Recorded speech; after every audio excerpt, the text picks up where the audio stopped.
the ego is, going to sit there and say, well, you need to do this, or they're going to think that you're not whatever, fill in the blank. You need to do this, or they're going to think that you're weak. Okay?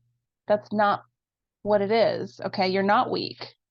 Being strong sometimes is just not listening to that voice that's telling us that if we don't do something, there's a consequence, right? There's a negative consequence if we don't do exactly, what we think we should do. And we're not listening to our intuition, and we're not kind of tapping into our feeling about the situation. Okay, so let's see what else. What else do we need to know? What else for the viewer? Oh, Lord, that one just went right off the screen. Okay, so we have the Fool card. Perfect, right? This is saying take a leap of faith, embrace your inner child. So we not only just have the higher self coming out and saying, hey, listen to me for a minute here, stop listening to the ego. Don't let the ego control you. We also have the inner child saying, hey, I have some important things for you too. It's not just about wrestling down the ego for the higher self to be able to be heard. Your inner child needs to be heard too. Okay? This is like a new beginning for you. The Fool card it's about taking a leap of faith, even though we may not, and I feel, viewer, that it's about you not having faith in yourself.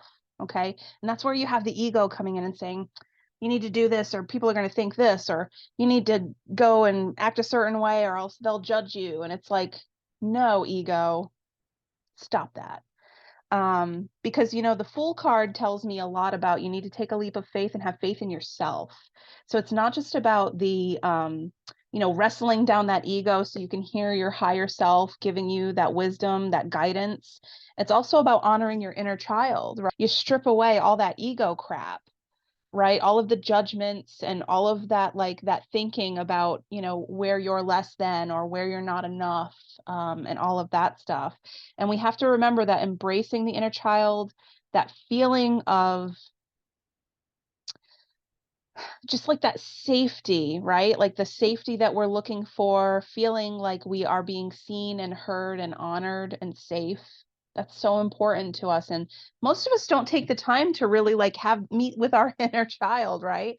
Like there's some techniques that you can use with certain energy healing and things like that that put you in contact with your inner child, and it can really be very healing just to visualize that you're meeting this child version of yourself and using that to do some work on, hey, I'm safe and I'm cared for and I'm loved, right?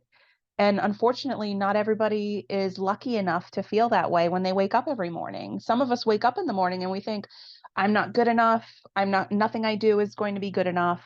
If I don't do this, I'm going to suffer and all of these things. And it's like, whoa, just like, let's wrestle that down a little bit. Let's honor the other parts of ourselves, right? Like not just this physical daily, machine that we are in, right? It's, what does my higher self say? What do I need to listen for? What is my intuition telling me? And also, what does my inner child need? What are my basic needs that I really need to figure out in order to progress, right?